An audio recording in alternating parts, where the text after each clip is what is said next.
Olá, meus irmãos em Cristo, sempre bom estar com vocês nessa nova oportunidade que me foi dada para falar sobre uma passagem do livro Palavras de Vida Eterna, Chico Xavier, pelo Espírito de Emmanuel.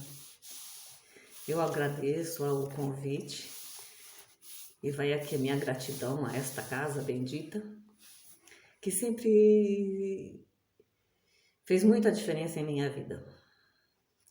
Aprendi bastante a me conhecer, a conhecer as pessoas da minha volta e fazer esse esforço, né, que nós estamos fazendo todos, de sermos melhores. E graças a Deus, essa casa é um porto seguro. Sempre que a gente precisa, que está em dificuldades, em aflições, a essa casa a gente recorre.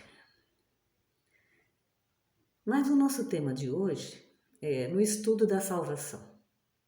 Todo mundo quer se salvar.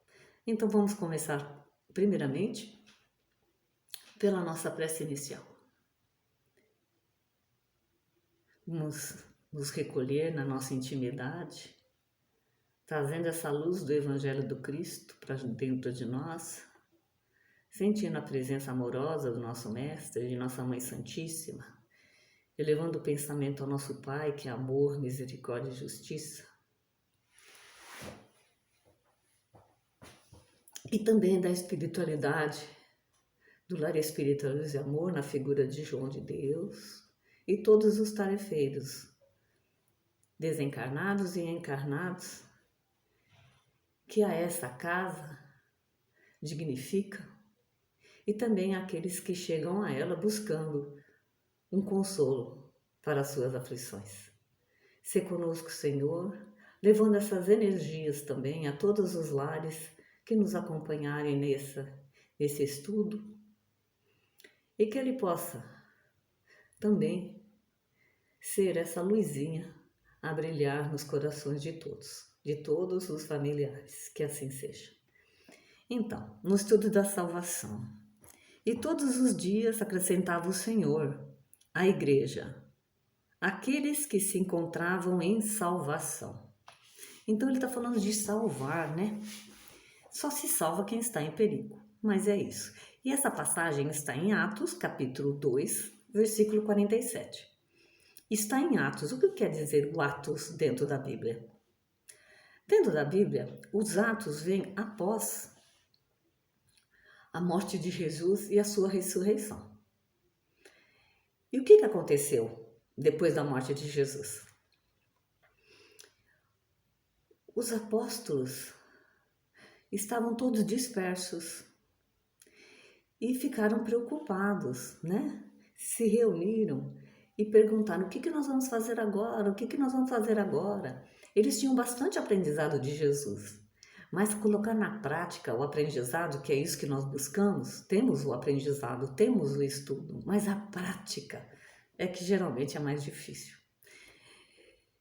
E nisso, Jesus ressuscita, não é? Ele que ficou dentro de um túmulo fechado, com uma pedra lá, e tinha 2 guardas tomando conta, ele ressurge.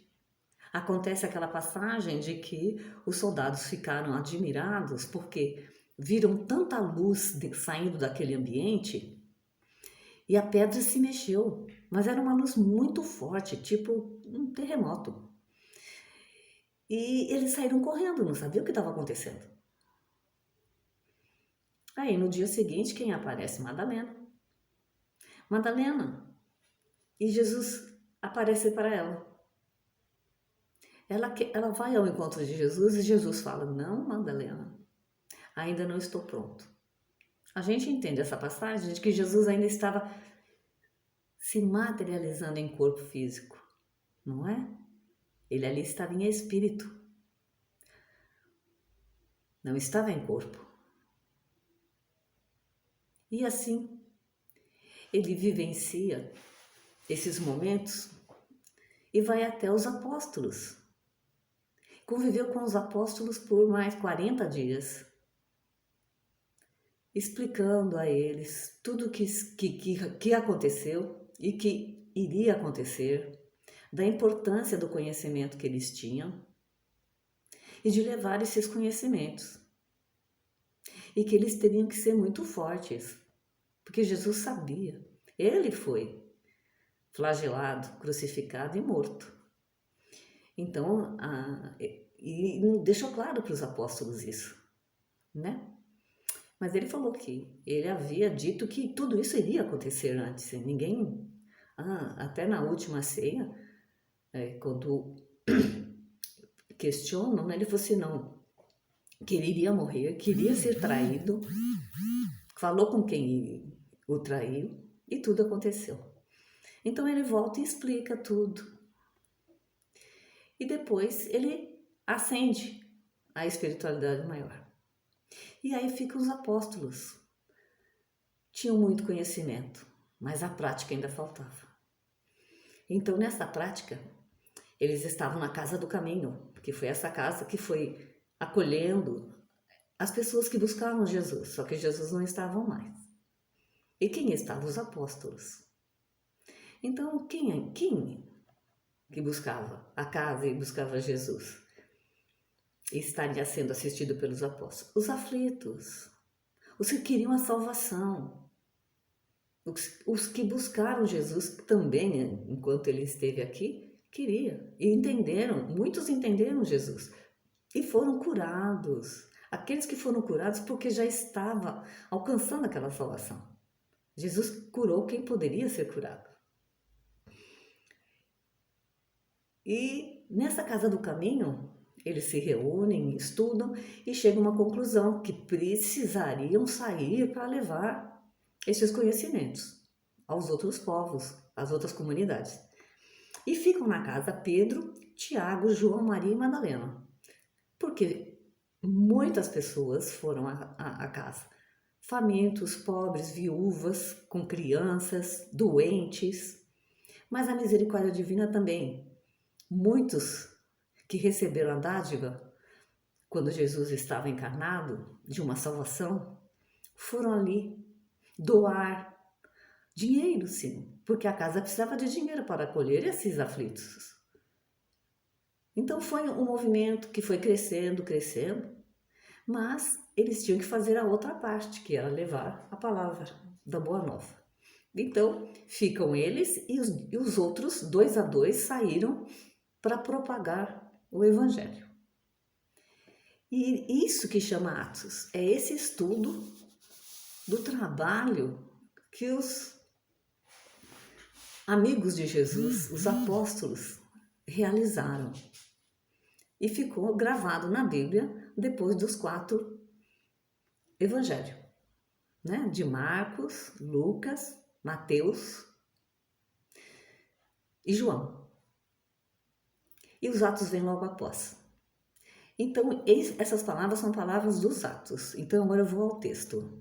A expressão fraseológica do texto varia. Vou começar tudo de novo, por favor. A expressão fraseológica do texto varia por vezes, acentuando que o Senhor acrescentava à comunidade apostólica todos aqueles que estavam se salvando ou que se iam salvar. Quer dizer, já estavam os apóstolos ali dentro desta comunidade e todos que chegavam estavam sendo salvos e também os que iam se salvar. Como eu comentei, aqueles que foram salvos quiseram participar e aqueles que procuravam a salvação também estavam se achegando. De qualquer modo, porém, a notícia serve de base a importante estudo da salvação. O que significa salvar-se? Né? Quando a gente está diante de um perigo, de uma dificuldade, queremos nos salvar. Muita gente acredita que salvar-se seria livrar-se de todos os riscos na conquista da super tranquilidade. É isso que todo mundo quer, né? Tranquilidade. Será que é realmente o nosso ideal? É o melhor para nós? Bom, entretanto, vemos o Cristo apartando as almas no processo de salvação para testemunho incessante no sacrifício. que ele coloca? Ele estava apartando, recolhendo as ovelhas no seu aprisco, que estavam já preparadas para a salvação. E dava testemunho incessante de sacrifício. Então, a salvação viria por um momento não fácil. Seria difícil, principalmente para os apóstolos naquela época. Muitos daqueles que foram acrescentados ao serviço da igreja nascente conheceram aflição, martírio, lapidação e morte. Acabei de colocar, né? Muito que aqueles que foram chegando, conheceram a aflição, o martírio, lapidação e morte. Aqueles que propagaram o evangelho sofreram também pela ignorância, pelo orgulho daqueles a quem eles levavam, pelo egoísmo das palavras que o Cristo podia atingi-los no que eles tinham de certeza que eram os melhores, o orgulho. Então eles rejeitaram e não aceitavam o que os apóstolos falavam do Cristo. Designados por Jesus para a obra divina, não se forraram à dor. Nenhum deles, dos apóstolos, deu para trás, mesmo tendo a certeza que teriam dificuldades. Por quê? Maior dificuldade que o mestre teve, isso fortaleceu eles nessa sua jornada.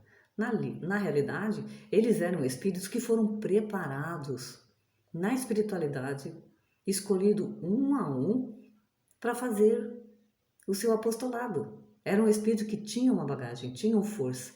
Isso eles já traziam no coração. Isso deu um fortalecimento para a salvação deles e auxiliar o povo com as palavras da Boa Nova.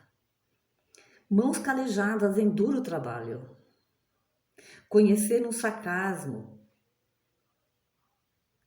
e vigílias atrozes. Quer dizer, sarcasmo, desdenharam ao que eles falavam, não acreditavam no que eles estavam falando.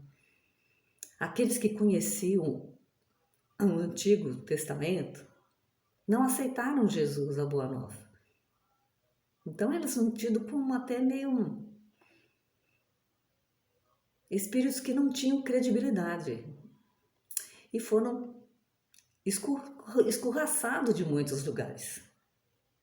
E também aqueles que estavam à espreita para pegar eles em erro, como fizeram com Jesus, os vigiavam para ver se alguém saía da linha, porque ia passar por mesmas coisas, pelo sacrifício. E muitos deles passou.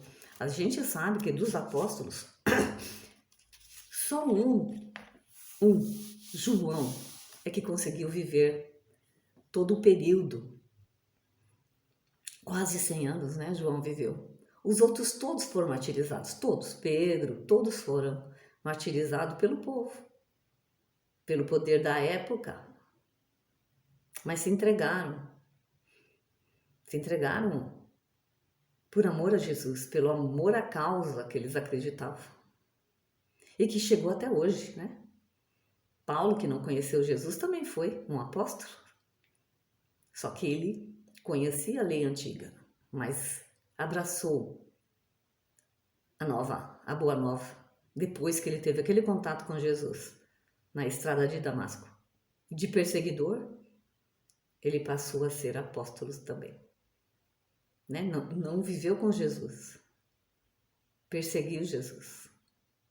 Fez o primeiro mártir do cristianismo, que foi Jezeel, que depois virou Estevão. Então isso vai trazendo um fortalecimento para esses espíritos que se entregaram a lobos. Jesus falava, vou entregar a vocês a lobos. Mas todo mundo cumpriu a sua parte. João também cumpriu, ele passou dificuldades, ele foi preso na ilha de Patmos. Nós que estudamos, a gente sabe que João ficou dentro de um tacho de óleo fervendo semana. e 2 soldados tomando conta dele. Aí chega um momento que eles vão e derrubam, né? Fala assim, não, já morreu. E quando vê, quem é que sai de dentro do tacho? João, vivinho, vivo. Aí eles ficaram, até se converteram, ficaram preocupados. Só que aí João tem que mudar de nome, né? Aí ele adota outro nome, Francisco. Então, pelo sofrimento e por darem um exemplo de salvação, que isso foi uma salvação, ele continuou a sua jornada. Ele que acompanhou Maria por todo o tempo. Maria ficou com João, porque a gente não pode esquecer que na cruz Jesus fala: João, essa é sua mãe. Maria, esse é seu filho. Então havia uma ligação muito grande entre os dois. Então, mas todos sofreram, né? E agora, encontraram no excelso amigo não apenas um benfeitor que lhe garantia a segurança. Não é isso que eles encontraram? Mas não só a segurança, mas também o mestre ativo que lhes oferecia a lição em troca do conhecimento e a luta como preço da paz. Se a gente quer a paz, Jesus tem que estar ativo e está ativo até hoje entre nós. Ele que cuida de nós, que cuida do nosso planeta. Ele está sempre a postos, guiando esse barco do nosso planeta azul para esse novo momento de transição, essa passagem. Um mundo de regeneração que vai cuidar de todos aqueles que querem ser salvos, que buscam a salvação, adentrar essa nova era e ter oportunidade de se regenerar. Só se regenera algo que está sendo destruído. Então eles vão se regenerar, nós vamos, eu espero, herdar a terra. Os mansos vão herdar a terra. Essa regeneração, o mal, como hoje existe, não existirá mais. Existirá só o mal que eu ainda preciso mudar em mim. Porque o nosso sentimento é de bem. Esse mundo regenerado vai nos levar a um mundo feliz. Essa é a nossa salvação. É isso que promete, né? A primeira revelação prometia Canaã. A segunda revelação Jesus prometia o reino de Deus. A terceira revelação, ela nos promete um mundo que nós vamos conquistar. Um mundo que também evolui, que é um mundo feliz. Faz parte. Nós todos podemos demorar o que for, mas vamos nos regenerar, vamos ser felizes e vamos ser espíritos superiores, né? A exemplo de Jesus. Milhões de anos, mas a gente vai chegar lá. Isso é fatal na nossa vida. Ser espíritos de luz. É que salvar não será situar alguém em redoma da preguiça. Salvar não é você ficar, hoje eu tô bem, consegui, e preguiça, a distância do suor na marcha evolutiva. Tanto quanto triunfar não significa deserção do combate. Quantos não chegam nas aflições em algum ambiente, pode ser até no lar espiritual de amor, conquista e depois faz o quê? Vai para casa. Não torne em ação o que recebeu. Isso que é importante. A gente tentar fazer também a nossa parte. Não precisa sair como saíram os apóstolos, mas mudar o seu interior dentro do seu lar, dentro da família, dentro do trabalho. Isso que vale. E esse conjunto de mudança vai mudar o planeta. Consoante o ensinamento do próprio Cristo, que não isentou a si mesmo do selo infamante da cruz, salvar é sobretudo regenerar, instruir, educar e aperfeiçoar para a vida eterna. É isso que buscamos. Senhor, obrigado pela oportunidade que tivemos. Ilumine os nossos corações, ilumine o nosso lar e os nossos familiares. E que Jesus e Deus estejam sempre conosco, que assim seja. Obrigado, Senhor, pela oportunidade.